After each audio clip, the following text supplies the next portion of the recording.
Where is and how do we revere the greatest creator? Xiefeng. August 1, 2011.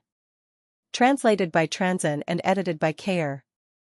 The greatest creator is the most mysterious, most holy, most incredible, and most supreme supernatural entity in existence. But where is the greatest creator? The universe is big beyond our imagination.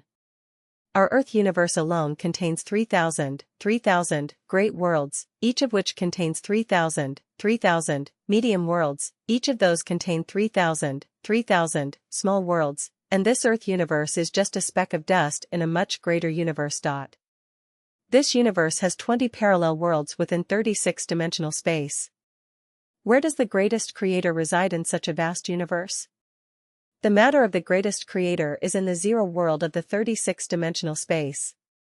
And the zero world is the node, the 0 point that consists of the 20 parallel worlds, namely the 0 point of the geometric XYZ number axis. This 0 point connects with the 20 parallel worlds and is the command center of the universe as our brains and central nervous systems are to our bodies. Everything in the universe is a manifestation of the consciousness of the greatest creator, which is Tao.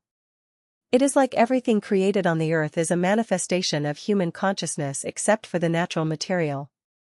The constitutional law is the embodiment of the collective consciousness of all people. It can be said that human consciousness is the constitutional law.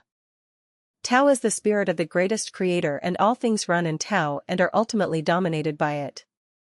Therefore, all things are of the spirit of the greatest creator. That is, all things have spirit. Thus, we conclude that the matter of the greatest creator is in the zero world but the spirit of the greatest creator is in all things, just as Chinese President Hu Jintao's body is in Zhongnanhai in Beijing, but his reach extends throughout China. Since the matter of the greatest creator is in the zero world, then we can never see the true face of the greatest creator, because we can never reach the zero world.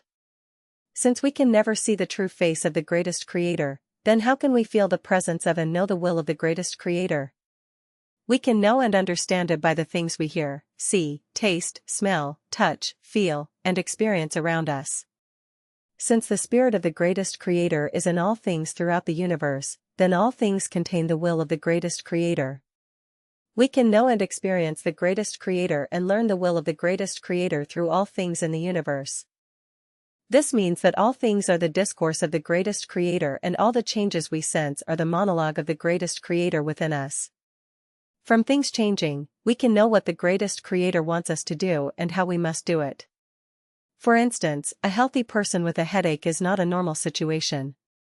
They are either overstressed by thinking, have high blood pressure or fever, or something similar. The headache would clearly indicate a need to change their daily diet and lifestyle, or a normal physiological order would not be maintained. Another example is that when phenomena such as droughts, floods, plagues, earthquakes, and extreme temperatures become frequent occurrences, something is clearly wrong with our production and lifestyle. The greatest creator clearly informs us that we need to change our lifestyle or face even greater disasters and catastrophes. It is as if a country or region experiences frequent riots and hunger. That would indicate a problem with the management of the area and that the management mode needs to be changed or it will lead to vicious cycles until the regime is overthrown. It is the same with a family. Frequent quarrels would show that something is wrong with the survival order of the family and it is time to dissolve it.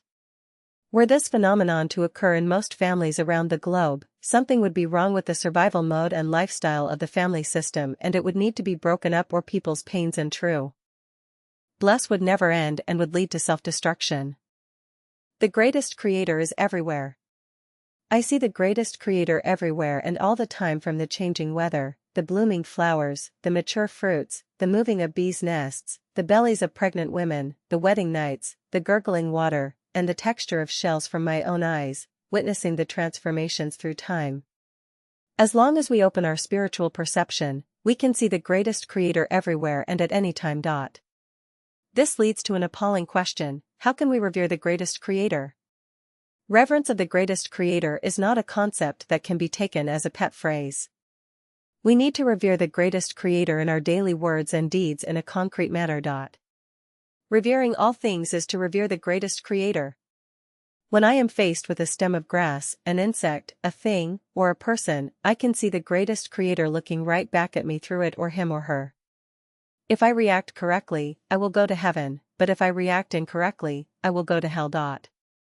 From this, I find a law. If a person shows their sincere, kind, beautiful, loving, faithful, and honest consciousness to all things, they will develop to betterment and go to heaven. If not, they will have ugliness and go to hell. Readers can decide whether my conclusion above is true or not, but I do not believe that you will come up with any other conclusion.